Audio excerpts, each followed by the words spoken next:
Hi, my name is Gibson, and I'm the co owner and creator of the Personal Development School.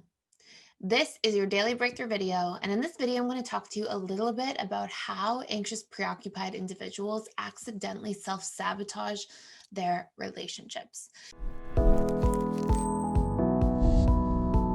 So before I dive in, we are still doing our With You promotion. That gives you access. So it's for 3, 6, 12 month bundles. It gives you access to literally all of our 40 courses that are pre-recorded with 15-page workbooks, along with access to our attachment coach run social groups and mastermind groups, morning and evening guided routines with people over video chat so you can connect with other community members, internal Discord channel, as well as all of our 4 live webinars a week that I do with our students on literally a weekly basis, and all past recorded webinars inside the school. So it's like a whole ecosystem of everything in there. And we will be running that discount until things sort of clear up a little bit in the world. So I'll put a link in the description box below. Let's talk about why anxious, preoccupied individuals self sabotage relationships. So, number one, of course, anxious, preoccupied individuals do not want to self sabotage. And what we have to recognize is that there's no such thing as like real self sabotage. It's not like part of us is like, how do we sabotage ourselves today? What's happening is our conscious mind wants one thing, and our subconscious mind has a different set of motives or a different set of programmed strategies for getting needs met that may not be the best version of that. So, for example, when we look at the anxious, preoccupied individual, they fear abandonment. And this fear is so strong and deep and deeply programmed into their mind.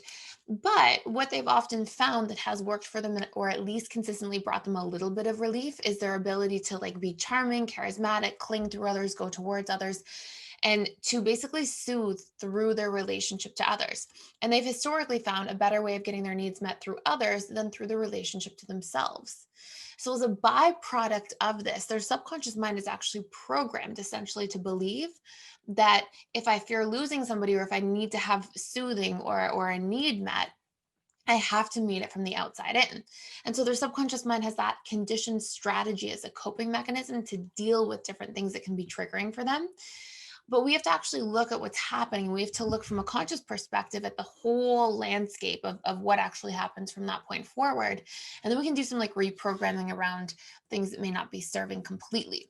So, what often happens when an anxious, preoccupied individual is so focused on trying to, sorry if you hear my dog, by the way, so focused on trying to like get their needs met from the outside in, is that they accidentally push people away. And the reason for this is that we're biologically wired for both attachment and autonomy. And autonomy meaning like to have our own independent sense of self. And we naturally rebel when one overshadows the other, especially if, because of painful life experiences, let's say, for example, emotional neglect or broken trust, we've come to over rely on one more than the other as a coping mechanism. So let's say we look at our typical dismissive avoidant or fearful avoidant.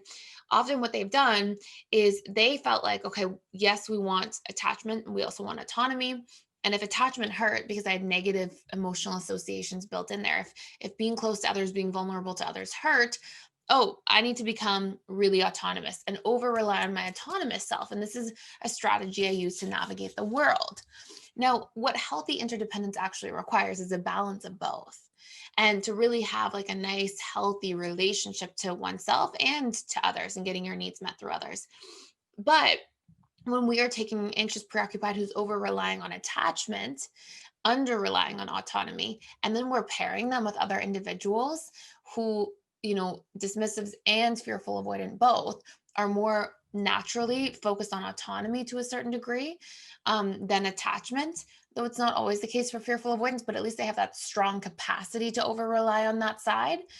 And then we have securely attached people that tend to rely more healthily and equally on both and have healthy interdependence. So when there's an imbalance, when somebody's pushing for over attachment, every single one of those attachment styles is going to be like, oh no, this isn't exactly right.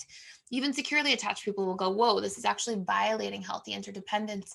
And then a natural strategy will be to try to create space, to try to create some balance by pushing back on the perceived imbalance they're facing, to then create that space to then go back to a more balanced interdependent state.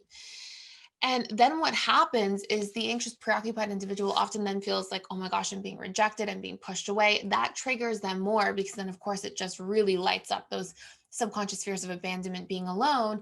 And then what do they do as a coping strategy? Well, they keep relying on that original coping mechanism to keep trying to grab, hold closer, cling, bring in people around them. And then the poor, anxious, preoccupied individual feels extremely in pain because they're now extra triggered.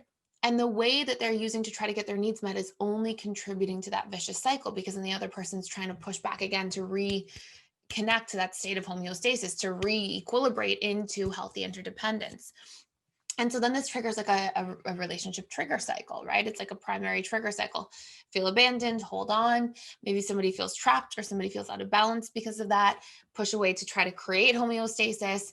Further triggers the anxious. They further come closer. The pushback needs to be harder.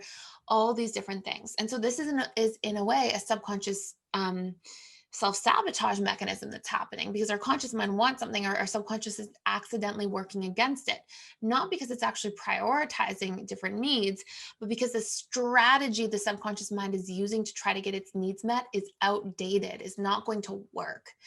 And this happens to all of us throughout our whole lives. We can have these old strategies, like maybe as a child, for example, you learned throwing a temper tantrum. And I'm not saying for the anxious preoccupied, I'm just saying for any human being of any attachment style, just to highlight like a clear analogy of what I mean by this.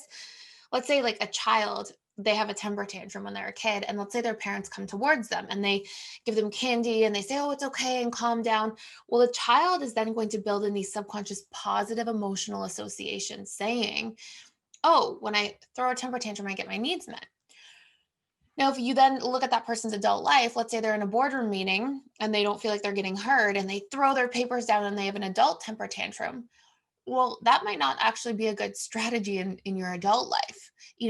Sure, in certain cases, people will cater to that, but the vast majority of people in somebody's adult life are going to go, what was that all about? Like, that was not a healthy or appropriate way of reacting or responding in a boardroom meeting. And then this person, they don't want to like, have probably the drama at the boardroom meeting, but they are acting on outdated strategies that were originally associated as positive things in the subconscious mind because of their past experiences, but now might be outdated and no longer working. And this is the exact same type of analogy that's existing with the anxious preoccupied. The clinging might have worked when you were a child in going through like your connection and attachment to caregivers, and you might have felt like, oh, that gets some of my needs met to really hold on there. But in your adult life, it might have the exact opposite effect and accidentally push people away. So what do we do? I mean, there's so much we can say about what to do, but I'll just give it at a high level. Number one, find new ways of getting your needs met. What you want from others, make sure that you're able to fill up your tank halfway. So, what I want from others when I'm clinging or finding that impulse to cling, to hold on tight, which again is really just a trauma response, right? Because of emotions you couldn't properly process and biological fears of abandonment being triggered all the way back. So you want to be able to make sure that you stop abandoning yourself by being able to meet some of your own needs, okay? And this will make you feel empowered long term in your relationship to self, which will make you less reliant on people outside of you. And number two, look at the stories you tell yourself when you feel triggered. Do you tell stories that are really like all or nothing?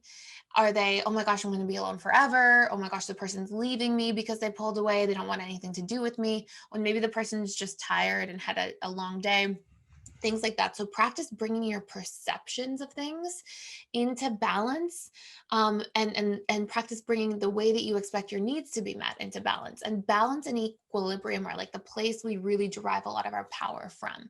And when we can get into harmony with ourselves in that area, lots of beautiful things come out of that. And that's actually how we will maintain longer, healthier relationships. And of course, those are two ingredients that are very important when trying to reprogram your attachment style so that you can become secure.